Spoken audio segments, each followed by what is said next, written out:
Lo udah tahu belum? Di chapter 1143 yang judulnya Ksatria Dewa. Di sini ditunjukkan kalau para ksatria dewa bergerak sangat licik. Mereka menargetkan bocil-bocil Elbaf. Tapi meskipun dibilang bocil, mereka tetaplah ras raksasa.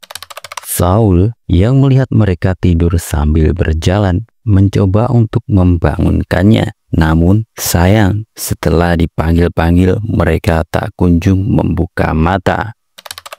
Akhirnya dia memutuskan untuk mencoba menyentuh tubuh mereka. Siapa tahu bisa membangunkan bocil-bocil beban tersebut. Akan tetapi sebelum itu terjadi, Robin dan Chopper memperingatkan agar tak menyentuh mereka karena melihat kondisi salah satu guru yang berdarah-darah setelah nyoba bangunin mereka sambil menyentuh tubuh mereka. Akan tetapi Saul tetap ngeyel dan memegang salah satu bocil kematian yang tiba-tiba mengeluarkan duri-duri dari tubuhnya. Saul yang terlambat melapisi tangannya dengan haki langsung terkapar dan berdarah-darah. Di lokasi lain, di mana bapak-bapak para ras raksasa lagi mengadakan pesta, dan pada saat mereka sedang mabuk mendengar berita sedang terjadi masalah dan kebakaran di sekolah para bocil-bocil kematian. Meskipun para bapak-bapak ras raksasa tersebut lagi pada mabuk mendengar berita tentang itu, mereka langsung terperangah dan tak percaya. Begitu juga dengan Jimbe, Nami, Brook. Namun karena sedang mabuk, para bapak-bapak itu lambat merespon. Kalau saja Nami tak berteriak untuk segera menuju ke lokasi di mana masalah terjadi. Sontak saja saat mendengar kemarahan dan teriakan Nami membuat mereka langsung tunggang langgang dan menaiki kapal terbang segera menuju ke lokasi kejadian. Setelahnya mereka sampai di lokasi, mereka dibuat bengong akibat melihat apa yang membuat kebakaran itu terjadi.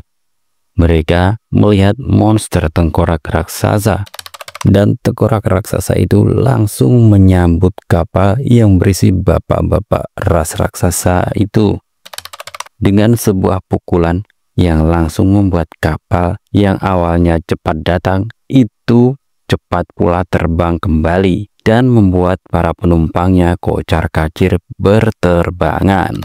Di tempat lainnya, terlihat Saint Summers sedang menyaksikan kejadian tersebut sambil makan, seperti sedang menonton sebuah pertunjukan bersama dengan rekannya, yaitu Saint Killingham dan juga Gunko. Mereka membicarakan dan membanggakan kekuatan masing-masing sambil bersantap ria. Saint Summers yang merupakan pengguna buah iblis iba-iba atau disebut manusia duri. Dan dialah orang yang membuat bocil-bocil itu memiliki duri di tubuh mereka. Saat disentuh akan aktif dengan sendirinya. Sedangkan Saint Killingham adalah pengguna buah iblis mistis Riu-Riu model Kilin. Dia merupakan manusia pewujud mimpi. Dan dialah yang membuat bocil-bocil Elbaf tertidur sambil berjalan, membuat mimpi mereka menjadi nyata. Pas lagi asik makan sambil ngobrol, tiba-tiba Gunko mengingatkan untuk tetap waspada.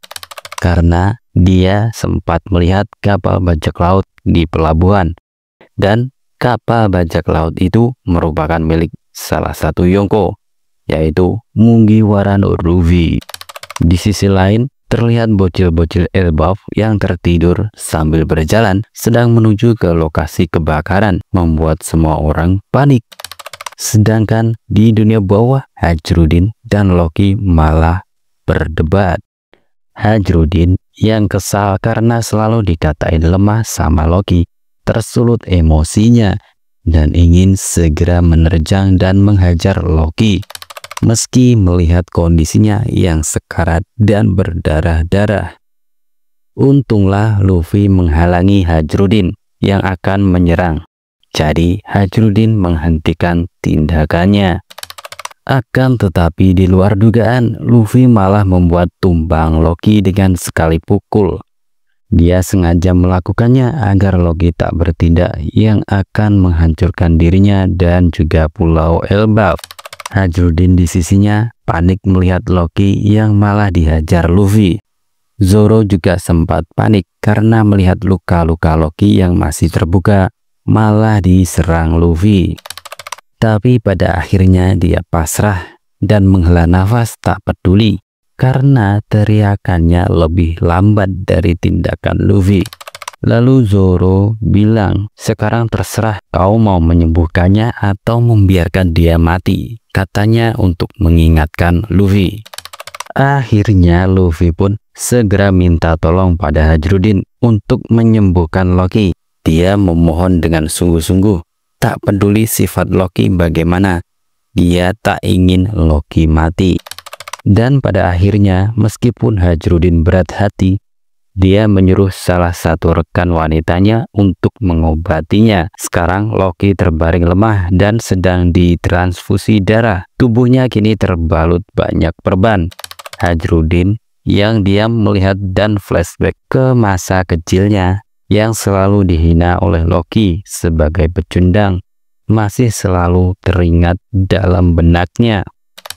Dia juga sering dihajar oleh kakaknya itu, hingga sampai sekarang membencinya, dan selalu berniat untuk membunuhnya saat mendengar berita dari semua orang kalau Loki lah penyebab kematian ayah mereka. Meskipun beda ibu, namun mereka tetaplah saudara. Tapi Hajrudin tetap kekeh ingin melampiaskan amarahnya sampai dia mengangkat kapak di tangannya untuk menghajar Loki. Namun untunglah dihentikan oleh rekan-rekannya, dan Loki pun juga berkata setelah mendengar tuduhan kalau dirinya telah membunuh ayahnya sendiri dengan sangat kejam. Dan sekali lagi dia bertanya ke Hajrudin, apa kau benar-benar seperti mereka yang selalu menuduhku telah membunuh ayah kita? Jangan bilang kau mempercayainya.